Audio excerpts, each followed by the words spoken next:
nga bang basihan ang kasiyahan ng pagiging number one?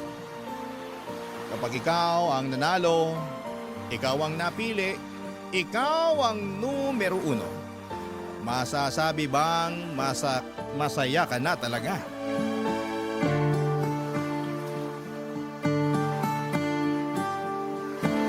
Dear Papa Dudut, naranasan nyo na ba yung hirap sa pakiramdam na mapasaya at makuha ang approval ng inyong ina? Ako mula pagkabata ay wala na akong ibang hiniling kundi ang mapasaya ang mama ko. At hindi ko alam kung bakit hanggang sa pagdadalaga ko ay hindi ko pa rin yon maibigay sa kanya. Ako nga pala si Noray, may mommy issues. At ibabahagi ko sa inyo kung saan ito nagsimula. Bata pa lamang ako nung mahilig si mama na isali ako sa mga pageant kahit na ayoko. Kahit alam kong hindi naman ako nababagay dito. Wala naman ako magawa dahil una ay bata pa lamang ako noon. Sumusunod lamang ako sa kagustuhan niya. Sinusunod ko lamang kung ano ang gusto niyang sabihin ko sa entablado hanggang sa damit na isusuot ko. Naalala ko pa nga na 8 taong gulang ako noong una akong sinabak ni mama sa beauty pageant.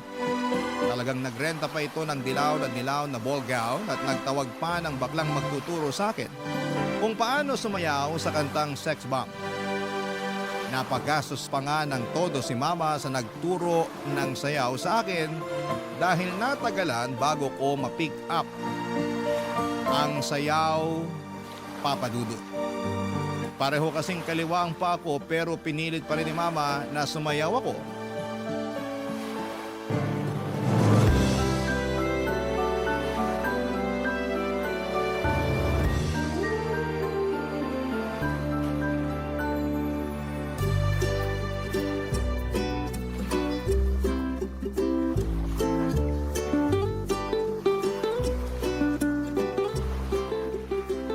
Basta, kahit magkamali ka, mali ka sa steps, okay lang yun. Basta itodo mo ang ngiti mo.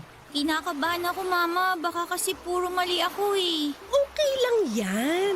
Nadadaan yan sa ngiti at saka lakas ng loob. Basta lagi mong tignan yung mga judge pag nagsasalita o sumasayaw ka. Judge po? Sila yung 3 mama na nakaupo sa harap ng entablado. Ituturo ko sila sa iyo sa mismong pageant para alam mo kung kanino ka magpapakitang gilas. Ano po bang gagawin nila? Nakaupo sila doon at manonood.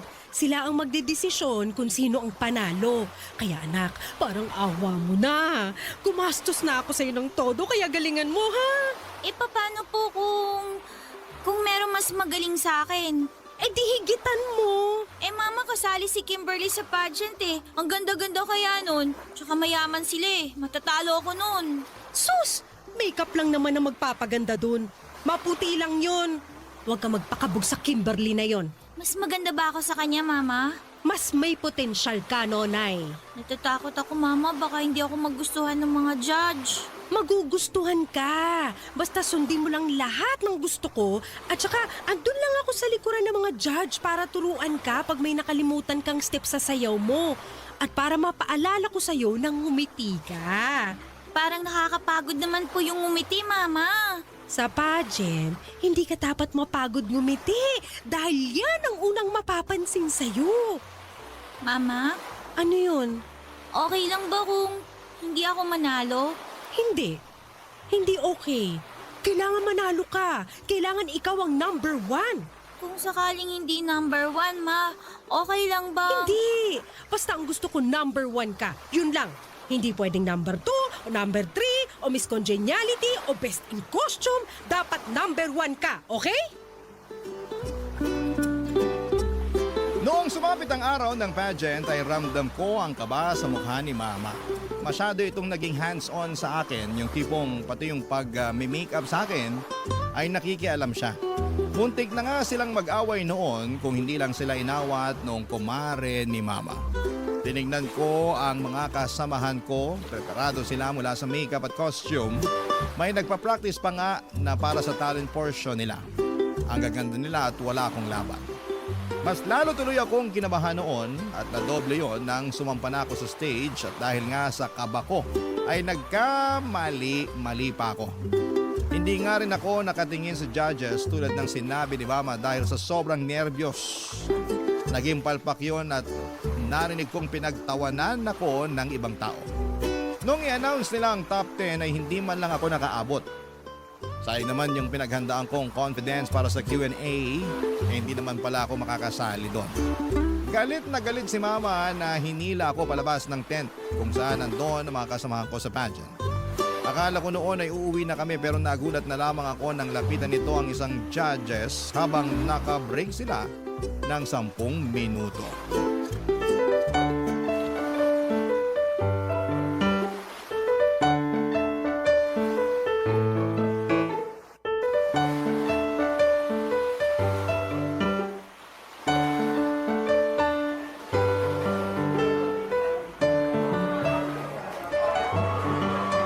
Hoy, Ako po ba ang tinatawag nyo?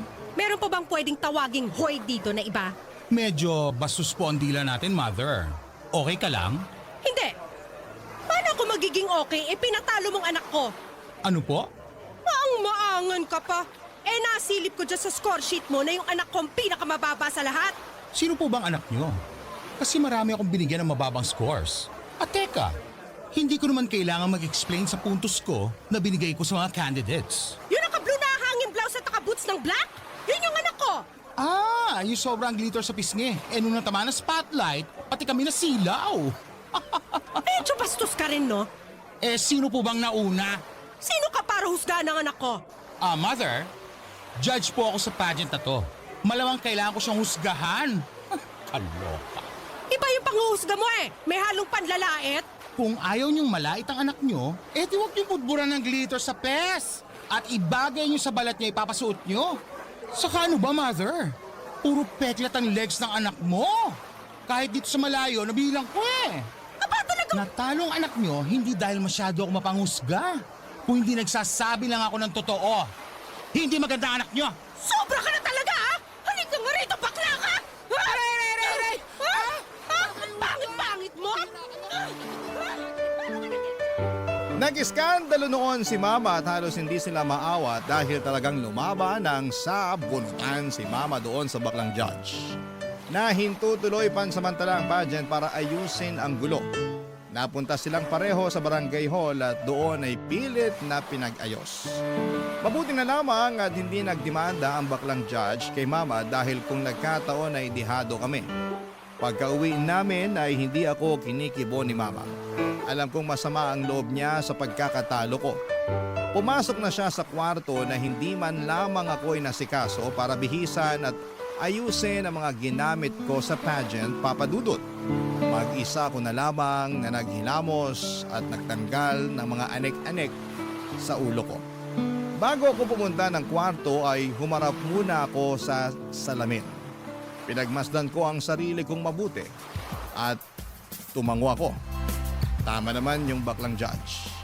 Hindi naman talaga ako maganda. Kaya ewan ko kay Mama kung bakit niya ako pinagpipilitan na sumali sa beauty pageant na yon. At sa iba pang mga sumunod na pageant, Papa Dudut. Barangay Love Stories. Barangay Love Stories. Hindi nawala ng pag-asa si Mama na mananalo ako balang araw sa mga pageant na sinasalihan ko. Pero lahat yon ay palpak. Lahat po yon ay talo. Ang pinakamataas lamang siguro na napanalunan ko ay ang best in costume at syempre ayaw makontento roon ni Mama dahil ang gusto niya ay number 1 ako. Ako dapat yung panalo. Hanggang sa pagdadalaga ko ay ganun pa rin ang nangyayari. Kung may mababalitaan itong pageant sa kung saan ay ipaparegister niya ako, agad-agad kahit na hindi ko pa alam, Papa Dudut.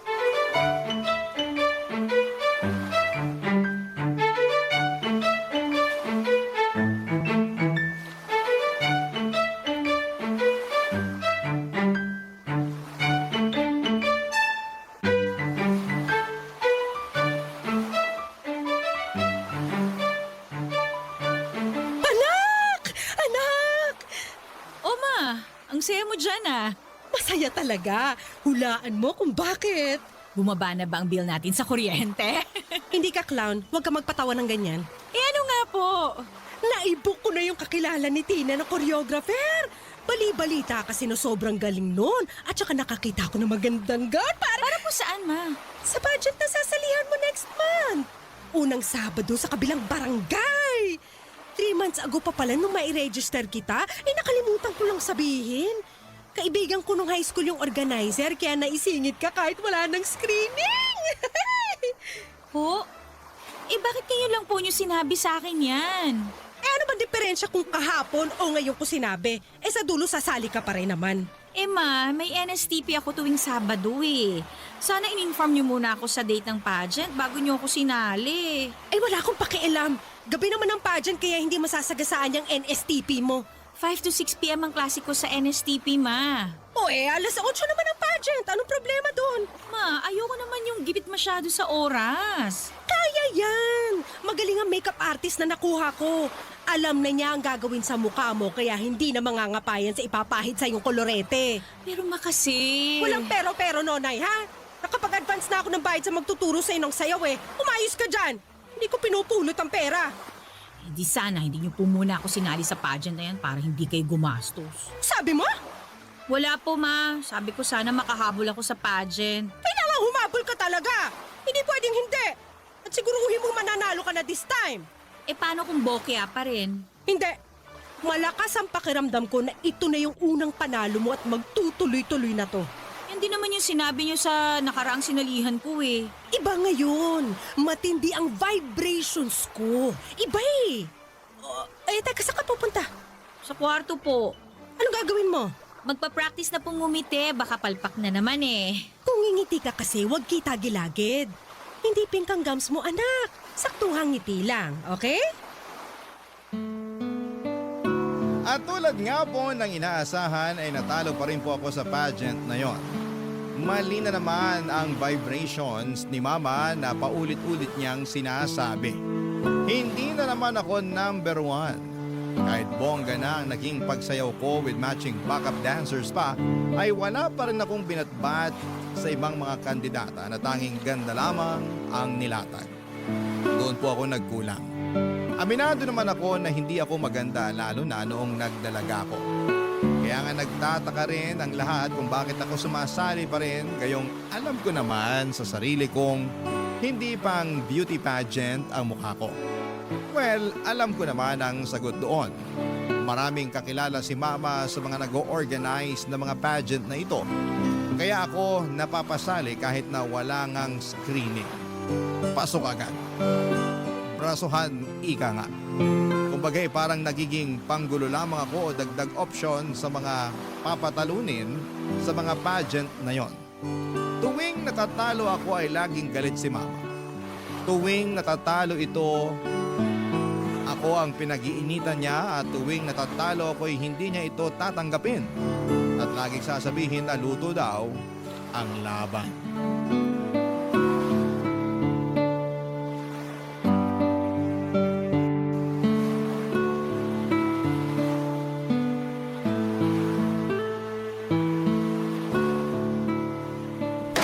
Luto ang laban!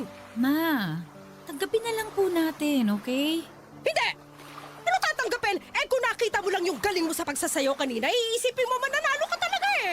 Baka sa dance contest talaga ako dapat, ma. Huwag ka nagbibiro, hindi ako natatawa. Sorry po, ma. Yung isang judge doon, inaanak niya yung isang kandidata eh. Narinig ko tinawag siyang ninong before mag-start. Dapat pala sinabi ko yun sa organizer para hindi na umabante sa laban yung bruhang yun eh. At sana ikaw ang nakapasok. Ma, deserving naman po lahat ng mga nanalo eh. Ang gaganda kaya nila. Yung mga damit nila, alam mong mahal at pinaghandaan. Ultimo makeup, plakado. So anong point mo? Wala naman po. Hindi eh. Meron eh. May laman yung mga salita mo. Sabihin mo na. Ma, paano kung itigil na natin tong pagsali ko sa mga pageant? Kasi nakakapagod na eh. Nakakahiya na po talaga sa totoo lang. Wala na akong ibang inaasahan lagi kundi matatalo ako na nangyayari naman. Ma, hindi ata ako para sa pageant talaga eh. Nakita niyo naman ang mukha ko oh. Kahit niyo sa klase hindi uubra. Yan! Yan ang kulang sa'yo! Self-confidence! Masyado mo binababa ang sarili mo, kaya pagdating sa entablado, walang maramdamang aura sa'yo, mga judge. Yan ang dapat nating i-work out next time. Ma, hindi lang po self-confidence eh. Hindi po ako maganda. Hindi ako matangkad. Magpakatotoo na lang po tayo, Ma. Alam na alam niyo naman yan. Kahit mga makeup artist ko, alam yan eh. Hirap nga silang lapatan ng tamang makeup ang mukha ko kasi parang walang bagay eh. Ma, alam ko at okay lang yun. Hindi ako maganda, tanggap ko yun. Wala akong anak na pangit. Umayos ka dyan. Huwag mong sasabihin yan dahil nung dalaga ako, kamukha mo ko. Para mo na rin sinabing pangit ako. Hindi naman sa ganun, Ma. Ang sa akin lang, baka oras na para tanggapin natin na hindi po talaga pang pageant ang beauty ko. Siguro, Ma, mas okay kung tatanggapin na lang natin. Ang dami ko na sinalihang pageant, Ma, pero talaga... Hindi tayo titigil hanggat hindi ka nananalo at hindi ka number 1! Kinagulat ko po ang malakas na sampal na yon ni Mama. Maayos po ang pag-uusap namin, kalmado at parang nagbibiruan pa nga tapos bigla na lamang ako nitong sinampal. Hindi ako nakapagsalita noon.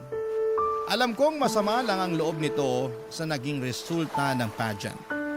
Malaki din kasi ang nagastos niya roon pero hindi naman niya kailangang gumastos pa kung papayag siya na ihinto na namin ang ilusyon niya na magiging number 1 ako sa mga beauty pageant.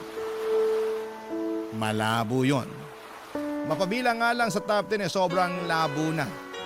Yung manalo pa kaya.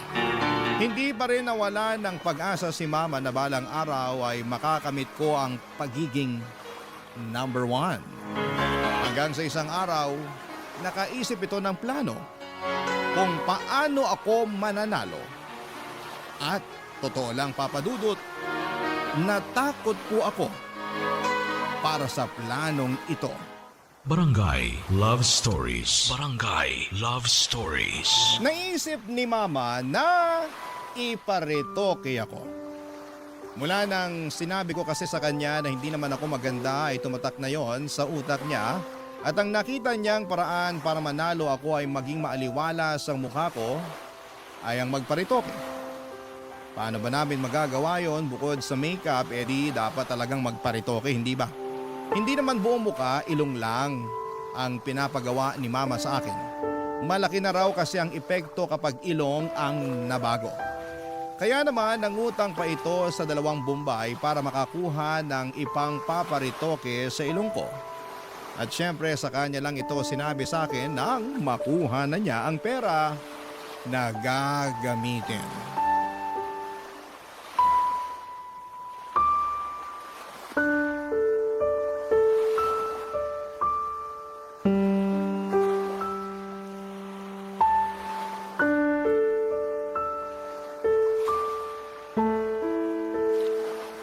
Ma, ayoko!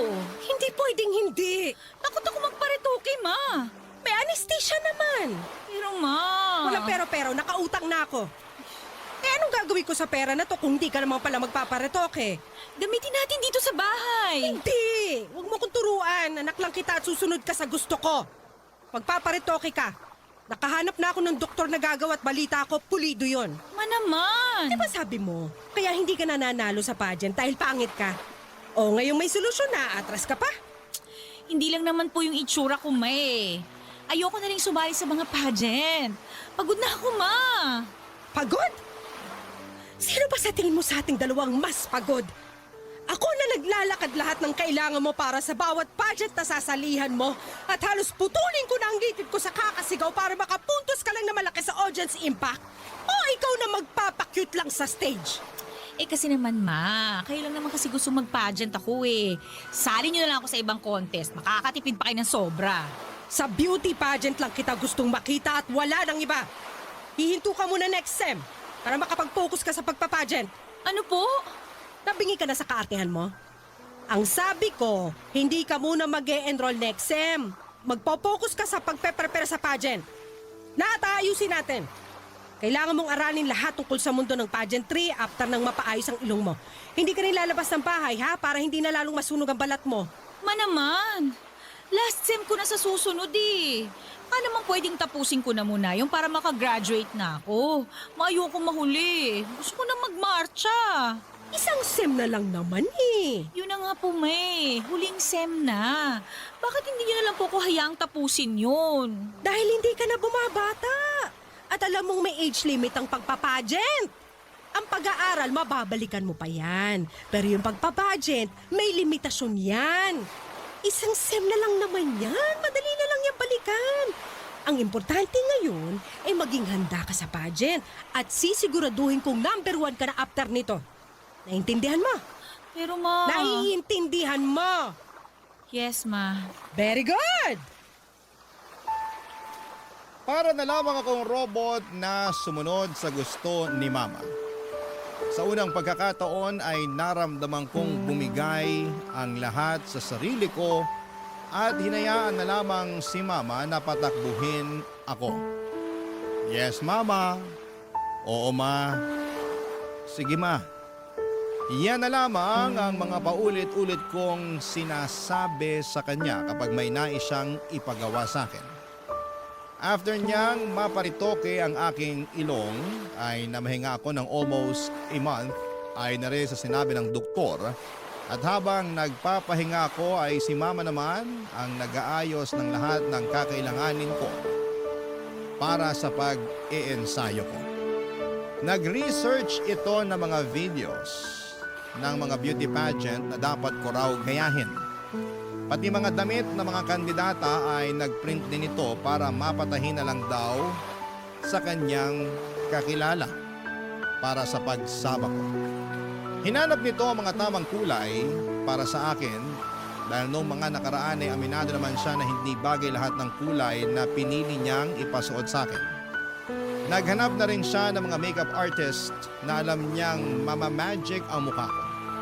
Sabi naman niya ay maliit na bagay lang ang gagawin ng mga nagmi-makeup sa akin dahil ilong ko na ang lalaban. Noong gumaling na ang ilong ko ay sinabak ako ni nanay sa pagtitrain para sa paglalakad. Hirap ako dahil may dahil sa hirap talaga ako maglakad gamit ang may takong. Pero gumawa kami ng paraan para hindi yon mahalata kapag naglalakad ako. Nag-hire ng panibagong koryo si Mama para turuan ako ng sandamukal na sayaw para may imbak daw kami. Sobrang pagod na ako, Papa Dudut, pero hindi ako makahindi dahil ito ang kagustuhan ni Mama. Ginagawa ko na lang yon dahil wala namang pag-asang pumayag siya na itigil na namin yon. Pinagbigyan ko siya at ginalingan ko sa unang pageant na sinalihan ko after kong mag-training at Papa Dudut, nanalo po ako.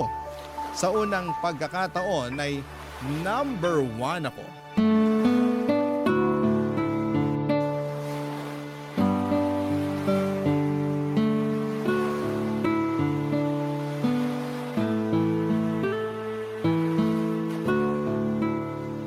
Congrats, anak!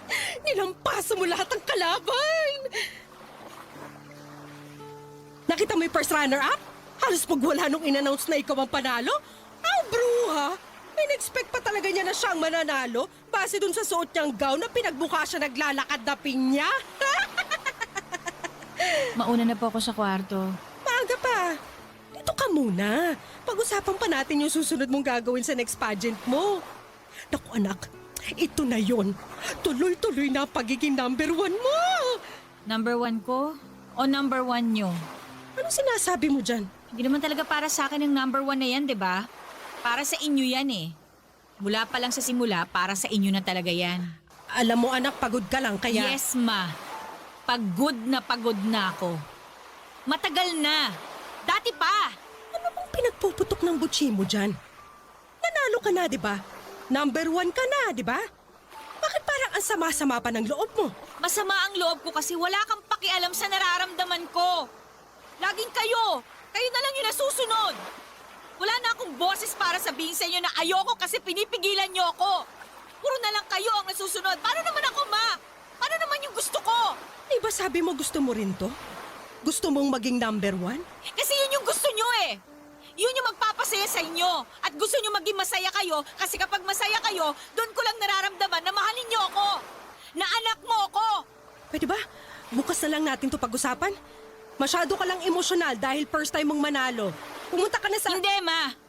Pag-usapan natin to ngayon para matapos na. Tagal ko na nahimik eh. Ang tagal kong pinagbigyan kayo. Balato niyo na sa akin to.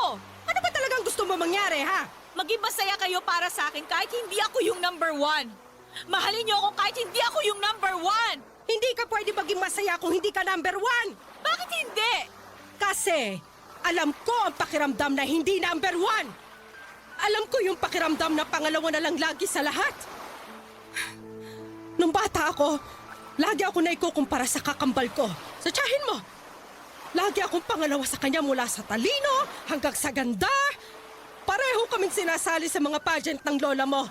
At kahit halos magkamukha kami, siya pa rin yung nananalo. Ma, hindi ko po... Pag-uwi ng bahay, sisirain ng lola mo yung gown na suot ko dahil sa sobrang galit. Habang suot-suot ko yon. Hindi mo alam kung gaano kasakit yon sa balat habang hinihila sa'yo at hindi mo alam kung gaano kasakit na paulit-ulit na marinig sa mismong nanay mo na talunan ka. Pangalawa ka na lang lagi. Ma, At sa tatay mo, hindi pa pangalawa lang tayo? Pangalawang pamilya tayo dahil kabit ako? Kaya nung namatay siya, asan tayo? Handun tayo sa dulo at hindi tayo makalapit sa kabaong niya dahil ano? Dahil pangalawa lang tayo. Ngayon mo sabihin sa akin, Nanay, masaya ba na maging pangalawa? hindi ko alam na ganyan po palang... Hindi mo alam dahil ayokong ipaalam. Dahil gusto ko hindi ka magaya sa akin na laging pangalawa na lang. Ayokong iparana sa'yo yung pakiramdam na talunan ka. Hayaan mong maputol na sa akin ang sumpa ng pagiging pangalawa. Ilaban mo ang sayo. Maging number 1 ka kung gusto mong maging masaya. Sorry, Ma.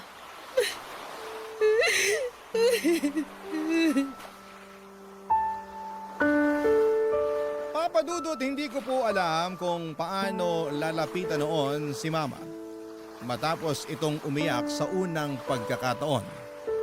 Ito ang unang beses na nakita kong nanghina siya at nakaramdam ako ng konsensya. Dahil ako ang dahilan noon, Papa Dudut. Hindi ko alam na ganito pala ang pinagdadaanan ni Mama kaya ganito ang trato nito sa akin. Kaya naman sa loob ng maraming taon ay paulit-ulit niyang dinidikit sa utak ko ang salitang number 1 dahil hindi siya kailanman naging masaya sa pagiging number 2. Dahil para sa kanya, kapag pangalawa ka ay talo ka. Ayoko pa rin paniwalaan ang ganitong pag-iisip ni Mama dahil alam ko na pwede namang maging masaya kahit pangalawa ka lamang, kahit natalo ka. Kahit na hindi ka maging number 1. Pero iba ang pinagdaanan ni Mama mula sa magulang at kapatid niya hanggang kay Papa. Lagi nga lang talaga siyang pangalawa at dahil doon ay nabawasan ang pagiging masaya niya. Pinaramdam sa kanya ng buong mundo na dahil pangalawa siya ay walang maiaabot sa kanya at nabawasan ang mga karapatan niya. Sa ngayon, Papa Dudut ay pinagpapatuloy ko ang pagpapageant at hindi pa rin para sa akin, kundi para kay Mama. Ginagawa ko na lamang yon para maging masaya siya at madalas nananalo na ako sa mga pageant at nakikita ko kung gaano siya lumundag sa saya. Kapag nangyayari yon at aaminin ko na nagiging masaya ko kapag ganon ang nakikita ko sa kanya. Kahit ayoko nang mag-pageant, at kahit pagod na ako, Papa Dudut, basta makita ko lamang siyang masaya ay okay na ako. Hindi ko alam kung hanggang kailan ko maibibigay ang pagiging number 1 kay Mama. Pero sana sa ngayon ay maging sapat na yon para mahalin at tanggapin niya ako. Maraming salamat, Papa Dudut, ang inyong kapuso at kabarangay, Nonay. Anong say mo sa Barangay Love Stories na ito? Pagkwentuhan natin sa comment section yan. Ang mga kwento ng pag-ibig, kwento ng buhay, at kwento ng pag-asa dito sa Barangay Love Stories.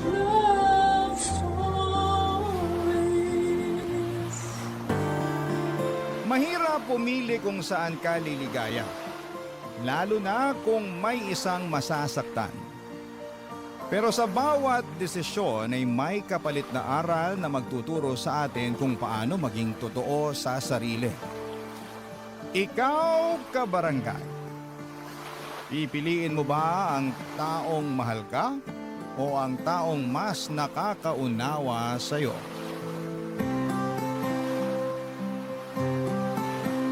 Dear Papa Dudut, may mga pagkakataon na sinusubok ng tadhana yung relasyon na meron tayo.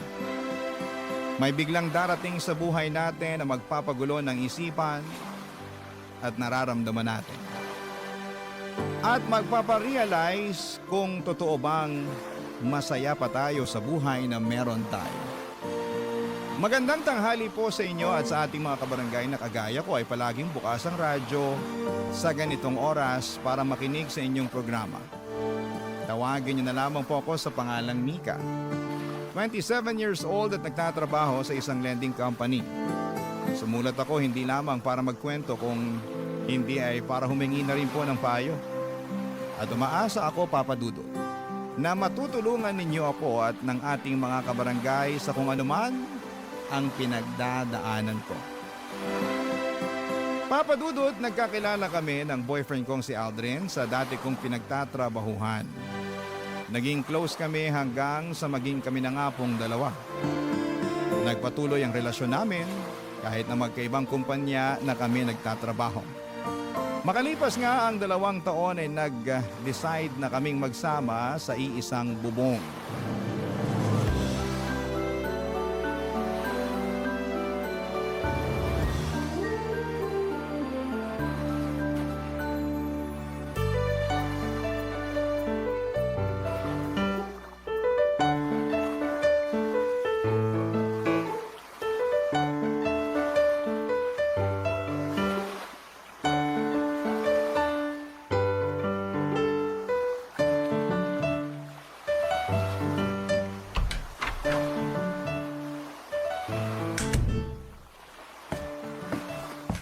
Han, nakauwi ka na pala.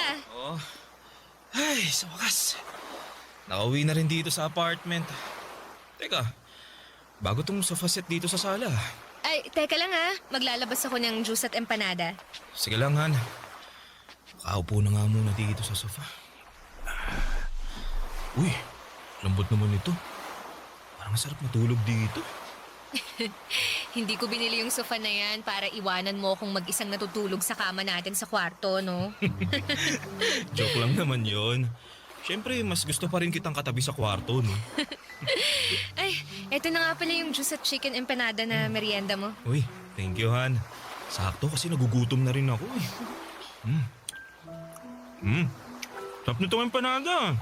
Saan mo nabili to, Han? Anong saan ko binili? Ako ang gumawa ng empanada na yan, no? Pwede nga. Aba, ayaw mo pa talagang maniwala, ha? Baka gusto mong silipin yung kusina para makita mo ang mga kalat ko dun. Dahil sa paggawa ko ng mga empanada na yan. Ito namang hani ko, hindi ka mabiro. Alam ko namang ikaw lang ang makakagawa ng ganito kasarap na empanada sa buong mundo, eh. Oo, ha? Buti, hindi ka masyadong ginabi ng uwi ngayon, Han. Oo, di na muna ako nag-overtime. Medyo traffic nga lang kanina pero mas maaga ako nakauwi ngayon kumpara kahapon, no?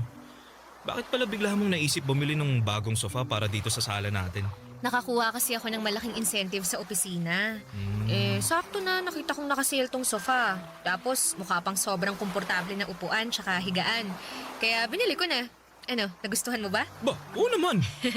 Surprise ko yan para sa'yo. Kasi sinurprise mo ako sa oven na binili mo para sa akin nung nakaraang buwan.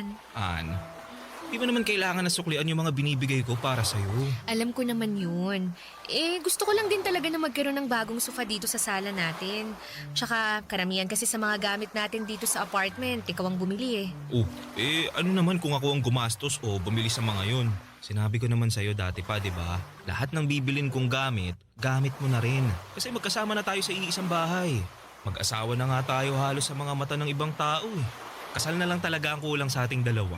Pakakasalan mo naman ako, di ba? Ano ba namang klaseng tanong yan? Oo, hindi lang naman ang sagot sa tanong ko eh. Tinatawanan mo pa ako. Kahit hindi mo itanong yan, alam mo naman na kung ano ang sagot. Nag-iipon lang ako ng konti at pagkatapos, pakakasalan na kitahan. At magiging totoong mag-asawa na tayo sa mga mata ng ibang tao, ng batas at ng Diyos. Papadudot masasabi ko na responsableng tao si Aldrin. Totoo nga yung sinasabi nila na mas makikilala mo ang isang tao kapag nakasama mo na siya sa isang bubong. At nangyari yon sa aming dalawa. Wala akong naging pagsisisi sa bagay na yon. Kasi noong mga panahon na yon ay wala siyang ibang pinakita sa akin kung hindi puro kabutihan lang. Mula sa mga gawaing bahay na mas masipag pa siya kesa sa akin, hanggang sa mga gastusin na madalas na nanggagaling sa bulsa niya. Hindi naman nagkakalayo ang sweldo naming dalawa, pero mas gusto niya na siya ang gumagastos para sa apartment namin. Kaya lang nagbago ang lahat mula nang ma-promote si Aldrin sa trabaho niya. Naging mainitin ang ulo niya dahil sa trabaho na madalas niyang nadadala sa apartment. Naging dahilan yon ng madalas naming pagtatalo. Hanggang sa dumating sa puntong nagdesisyon muna akong umalis ng apartment at nakituloy sa bahay ng isang kaibigan ko para magpalamig ng ulo, Papa Dudut.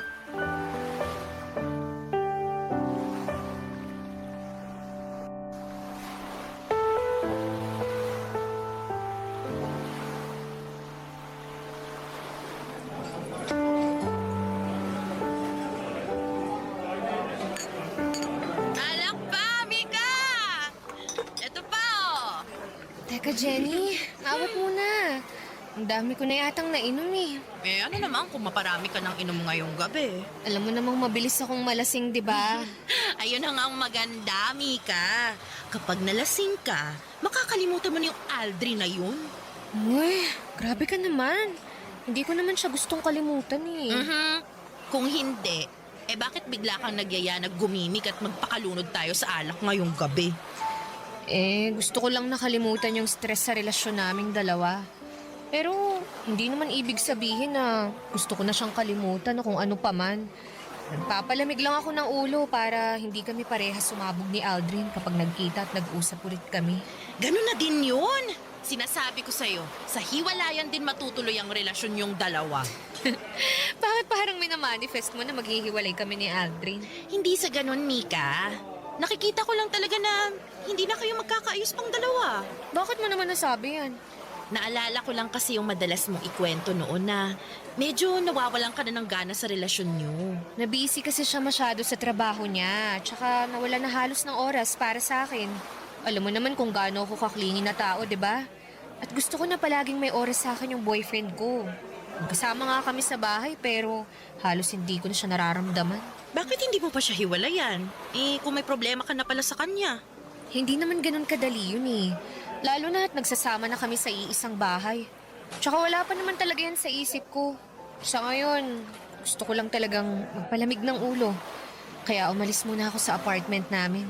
Para kapag nag-usap na ulit kami ni Aldrin, mas maayos na tsaka wala nang sigawan. Okay, sige. Ikaw ang bahala. Pero Mika, alam mo, may napansin ako. Ano naman yun? You know, yung pogi dun sa kabilang table. Kanina pa tingin ang tingin sa'yo. Ha? Baka naman hindi ako yung tinitingnan niya. Naku, sure ako, 100%. Malapit ka na nga matunaw sa kakatitig niya sa'yo. Masyado ka lang malisyosa kaya kung ano-anong napapansin mo. Alam mo, mabuti pa... Mika! Ano? Kakagulat ka naman.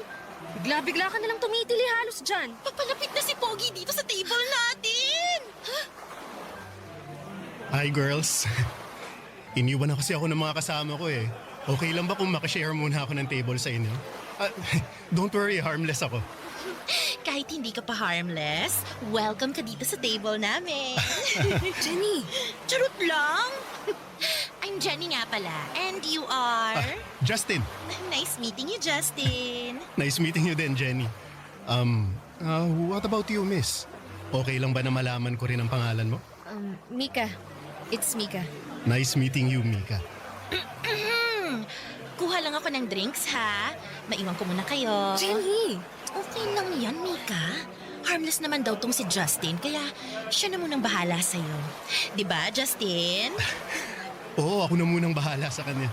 Maingat naman ako pagdating sa babae kaya wala kang dapat na alalahanin sa akin. Papadudot, kagaya ng sabi ko kanina ay maayos naman na karelasyon si Aldrin.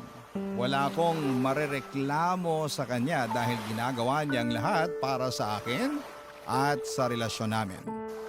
Palagi siyang naglalaan ng oras para kahit makapag-date kami. Isang beses sa isang linggo ay magagawa niya. Ang sabi niya pa nga noon ay hindi porke magkasama na kami sa bahay ay hindi na kami gagawa ng ibang magandang memories sa labas.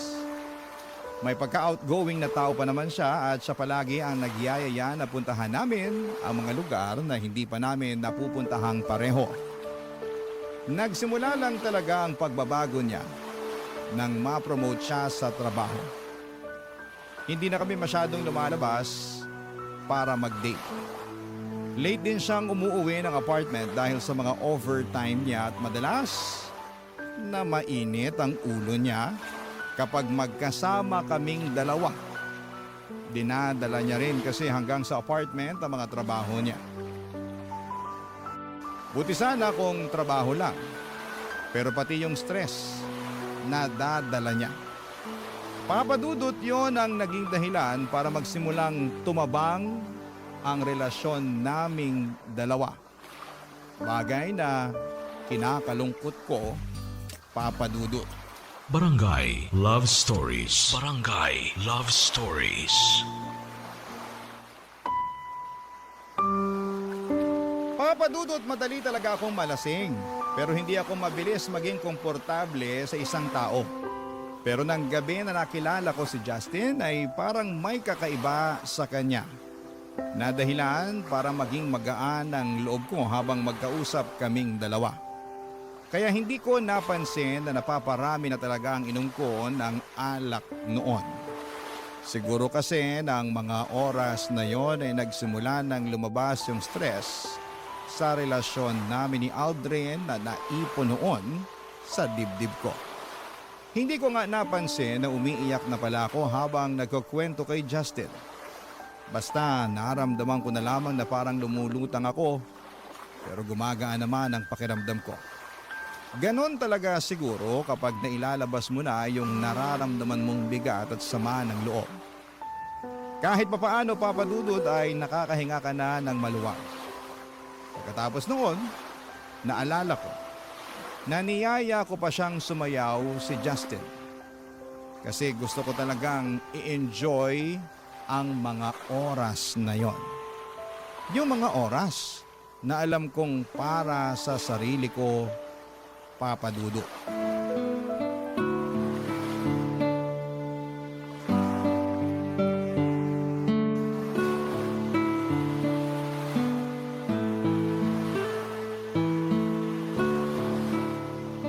Grabe. Sobrang sakit ng ulo ko. Ano bang ginawa ko kagabi at ganito kasakit ng ulo ko?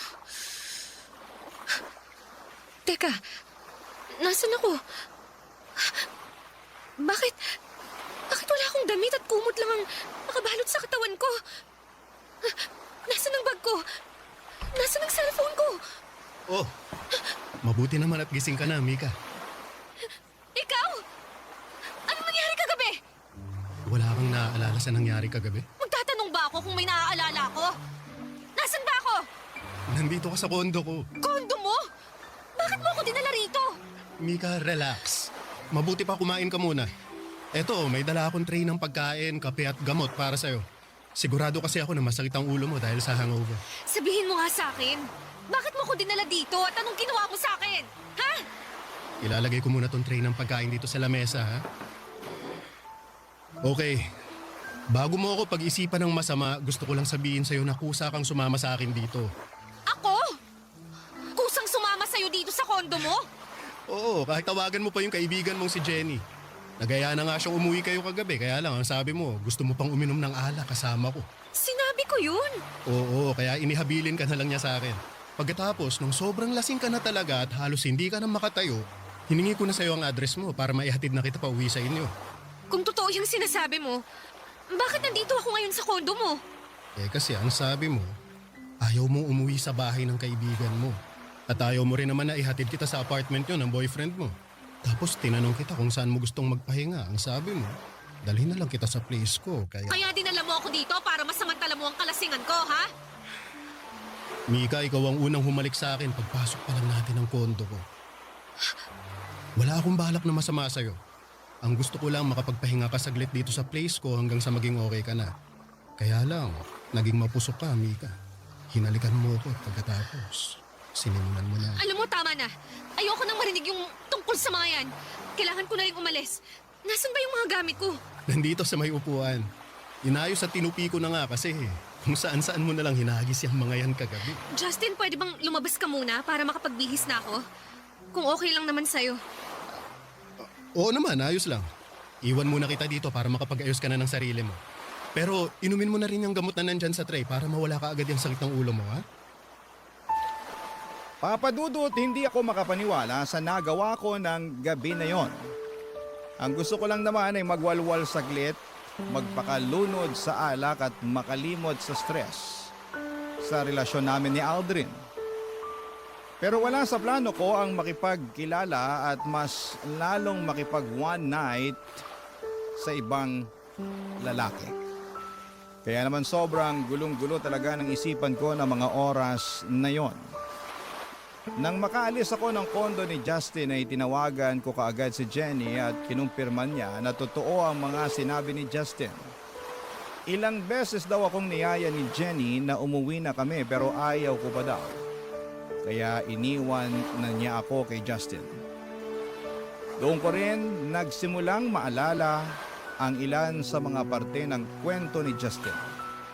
Na ako talaga ang humalik sa kanya at naging mapusok ng gabi na yon.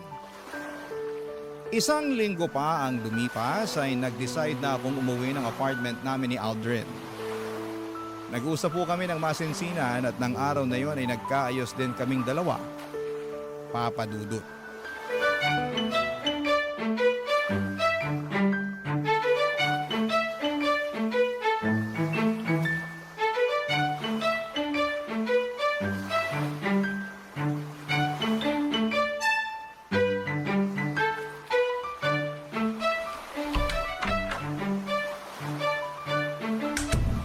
Oh, Han! Nang aga mo namang nakauwi. Nauna ka pa sa akin ngayon dito sa apartment. Natapos ko kasi ng maaga ang trabaho ko kanina eh. Adobo ba yung naaamoy ko? Oh, niluto ko yung paborito mong chicken pork adobo. Ay, wow! Talaga? Namiss ko yan, ha? Sakto nga ang uwi mo kasi kakatapos ko lang ding magluto eh. Upo ka na dito para makakain na tayo. Sige. Ito na ang paborito mong chicken pork adobo. Yun, oh. Paglalagay na kita sa plato mo ah. Sige. Yan. Tikman mo na, Han. Sige, Han.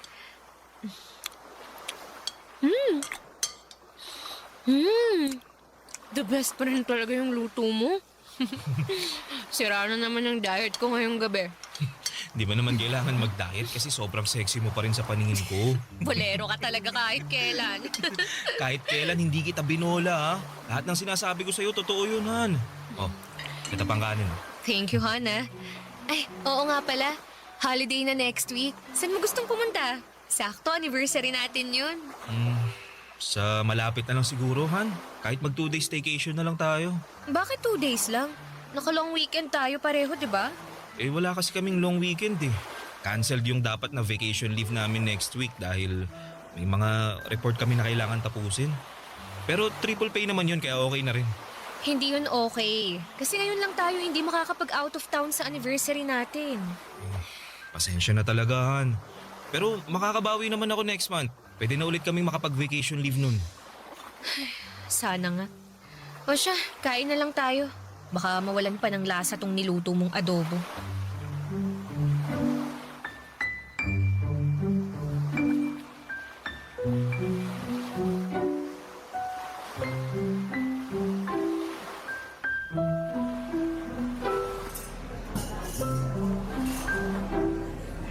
Ay, ang tagal naman ni Jenny.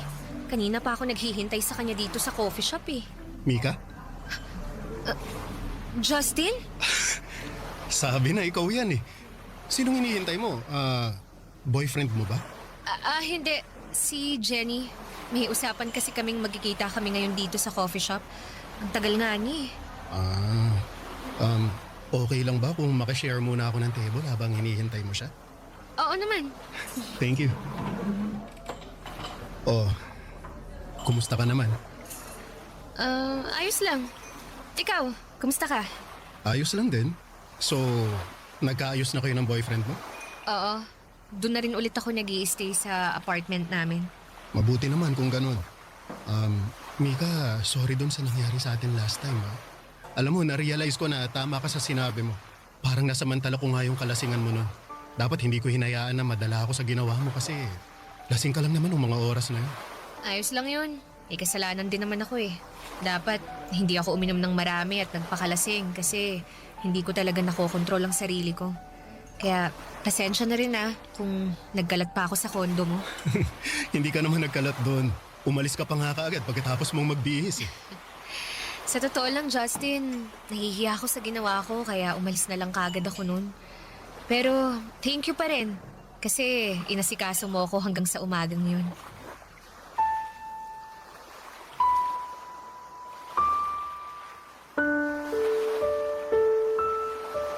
Papadudot naramdaman ko ulit sa gaan sa pakiramdam ko ang naidulot ng pag-uusap namin ni Justin ng mga oras na yon.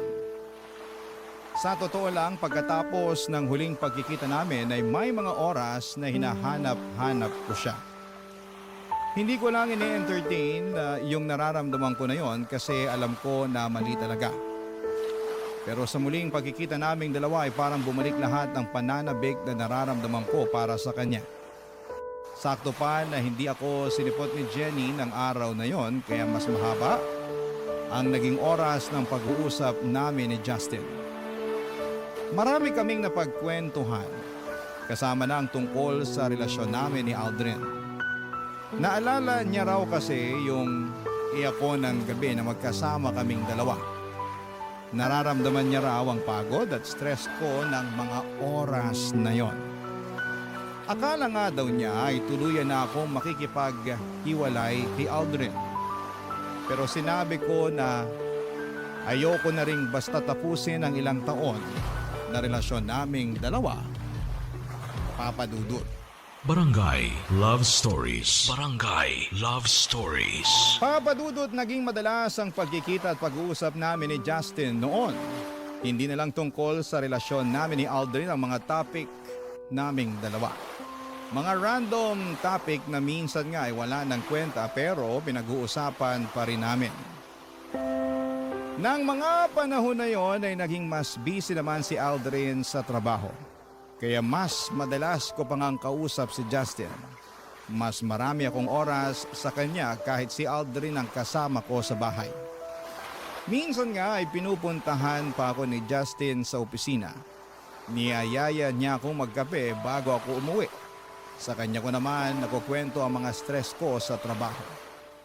Doon ko nagsimulang maramdaman na nagsisimula ng magkaroon ng espasyo si Justin sa puso ko. Sa maniwala kayo at sa hindi ay sobrang pinipigilan ko po yun. Kaya lang kasi nagsimula ng maibigay sa akin ni Justin ang mga bagay na hindi na ibibigay sa akin ni Aldrin noon. Ang atensyon, ang pag-aalaga, at oras niya, Papa Dudut. Napag-date din ulit tayo, Han. Oo nga eh. Akala ko hindi ka na magkakaroon ng oras ulit para sa akin. Sabi ko naman sa'yo, babawi ako. Bumibelo lang talaga ako. Naiintindihan ko naman kasi mag-iisang taon ka palang halos sa bagong posisyon mo sa opisina. Salamat sa pag-intindi palagi sa akin, Han, ha. Alam ko na ikaw yung pinaka nahirapan kasi madalas sinasalo mo yung init ng ulo ko eh. Pero sana wag mong kalimutan na ginagawa ko lahat to para sa future nating dalawa, ha. Konti na lang. Pwede na nating malipatan yung hinuhulugan kong bahay. Tsaka, makakakuha na rin tayo ng kotse kaya masusundo at maihatid na rin kita sa trabaho mo. Sabi ko naman sa'yo, tutulungan na kita sa pagbabayad sa mga yan. Para hindi ka na nahihirapang mag-budget. Hindi na kailangan kasi kaya ko namang hulugan lahat eh. Mas kailangan ko na lawakan mo yung pag-unawa mo sa akin. Sa mga ginagawa ko sa trabaho ko, mas kailangan kita sa tabi ko. Kahit kailan, hindi ako nawala sa tabi mo, Han. Alam ko, kaya malaki yung pasasalamat ko sa'yo kasi hindi ka napagod sa akin. Kaya nga gusto ko sana na ibigay sa'yo to. Anong laman ng maliit na kahon na yan? Buksan mo para malaman mo. Sige. Han, para sa nang singsing na to? Han, gusto ko magsimula tayo ulit. But this time, gusto ko ibang level naman. Mika, will you marry me? Oo. Siyempre, oo. I will. I will marry you, Aldrin.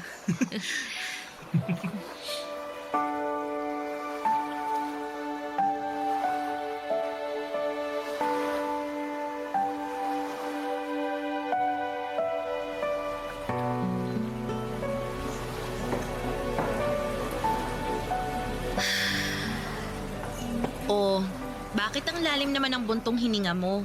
Tapos, kanina mo pa tinitingnan yung engagement ring mo. Wala lang. Wala lang, pero kanina ka pa napapatulala dyan. Magkwento ka na, dali. Makikinig ako. Anong chika yan, girl, ha? Wala naman akong chika, Jenny. Pwede nga. Oo nga. Okay lang naman ako. Okay. Sige, sabi mo eh. Ako na lang ang magtatanong para may pagchikahan tayo. Bakit parang hindi ka masaya na ikakasal ka na? Ha? Bakit mo naman natanong yan? Eh, halata kasi sa mukha mo habang nakatitig ka dyan sa engagement ring mo. Tsaka, hanggang ngayon nga hindi mo pa rin pinopost o di kaya sinostory man lang sa social media yan eh. Kaya aminin mo na sa akin, may gumugulo talaga ngayon sa isipan mo, no, Mika? Sige na nga. Sasabihin ko na ang totoo. Eh, Jenny, para kasing hindi na ako sigurado kung gusto ko pa ba talagang magpakasal kay Aldrin eh. Ayan na nga bang sinasabi ko. Matagal ko nang nararamdaman yan. So, nahuli mo na ba siyang may ibang babae kaya ayaw mo nang ituloy ang kasal? Walang ganyan, Jenny. Kahit kailan, hindi ako niloko o sinaktan ni Aldrin. Ah, okay. Eh, bakit biglang nagbagong isip mo? Hindi ko na kasi nakikita yung sarili ko na siya yung kasama ko habang buhay eh. Pakiramdam ko kasi hindi niya na ako maaalagaan ng maayos. Masyado siyang focus sa trabaho. Oo, alam ko na para sa aming dalawa din yun. Para sa akin o sa future namin. Pero hindi lang naman kasi yun ang kailangan eh. Kailangan ko rin ng presence ni Aldrin sa buhay ko. Gusto kong maramdaman na nakafocus siya sa akin at hindi lang sa future naming dalawa.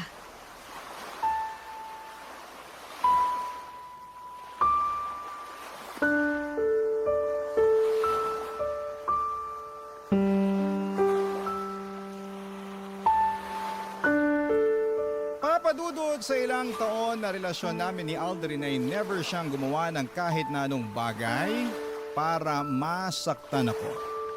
Naging faithful siya sa akin kaya lang nang mas makilala ko siya. Na-realize ko na marami din pala kaming pagkakaiba. May mga katangian siya na hindi ko alam kung gugustuhin ko bang makasama sa panghabang buhay. Dumagdag pa ang presence ni Justin sa buhay ko. Si Justin na mas nabibigay ang oras na hinahanap ko mula kay Aldrin. Pero mula nang tanggapin ko ang alok na pagpapakasal ni Aldrin sa akin ay naisipan ko na kailangan ko nang itama ang lahat sa buhay ko. Hindi pwede na magpatuloy pa ang kung anuman ang nararamdaman ko para kay Justin. Ayaw ko nang patuloy na magkasala sa relasyon namin ni Aldrin. Kaya naman nag-decide ako na simulan nang iwasan si Justin, papadudot.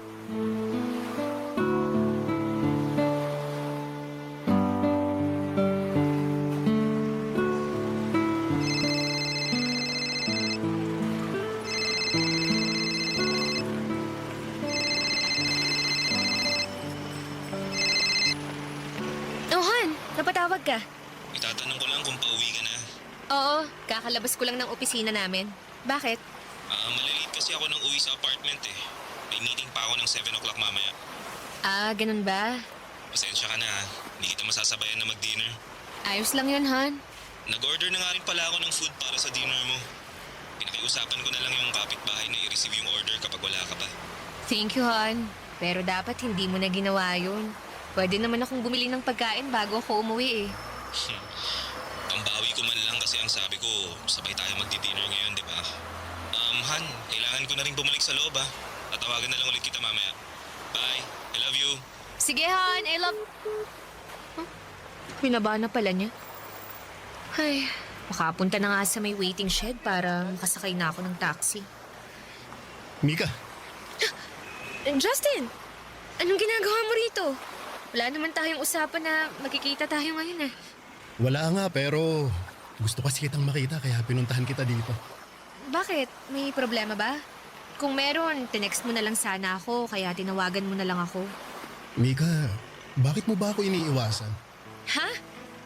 Saan naman galing yan? Hindi kita iniiwasan, Justin. Kung hindi, bakit hindi mo na sinasagot ang mga text o tawag ko? Naging busy lang ako sa trabaho. Yun lang yun. Mika, may problema ba tayo? Ano bang sinasabi mo? Wala naman tayong problema, Justin. At wala tayong dapat na maging problema. Talaga? Wala? Wala kang gustong sabihin? Hindi mo ipapaliwanag kung bakit mo ako iniiwasan? Sa ibang araw na lang tayo mag-usap. Kailangan ko nang umuwi. Mika, sandali. Bitiwan mo nga ako! Mag-usap nga kasi muna tayo. Huwag mo akong talikuran. Mahirap pa talagang intindihin na wala tayong dapat na pag-usapan, Justin. Gusto kita at alam kong gusto mo rin ako kaya mo ako iniiwasan. Justin, ikakasal na ako. Alam ko, sinabi sa akin ni Jenny. Pero hindi mo naman na siya mahal, di ba? Mika, aminin mo na yung totoo. Gusto mo na rin ako at ayaw mo nang magpakasal kay Aldrin. Gusto mong malaman yung totoo?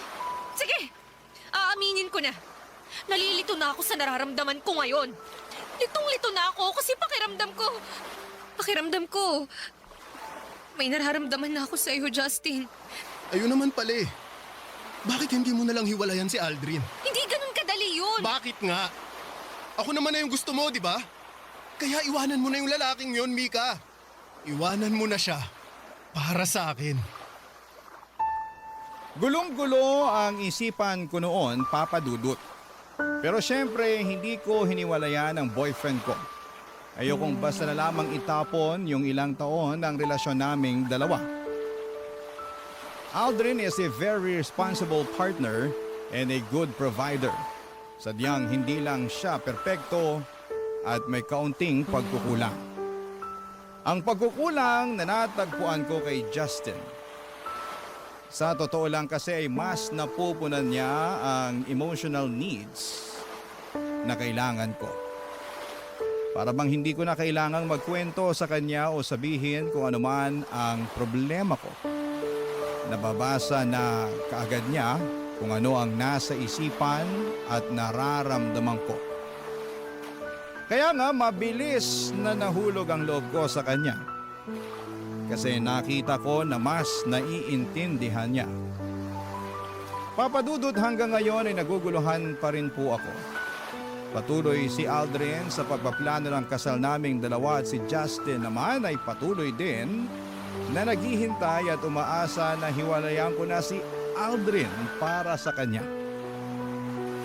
Ayokong gumawa ng desisyon na sobra kong pagsisisihan sa bandang huli. Hindi ko rin alam kung paano pipili sa kanilang dalawa. Dahil alam ko na merong isang masasaktan sa desisyon na gagawin ko. Hanggang dito na lamang po muna ang sulat ko at sana'y makarinig o makabasa ako ng mga komento sa ating mga kabarangay na makakatulong sa kung anuman ang pinagdaraanan ko. Ang inyong kapuso at kabarangay, Mika. Nalilito pa rin sa live ang ating kabarangay. Ano kaya ang maipapayo mo sa kanya? Ibahagi mo yan sa ating comment section para mabasa rin niya.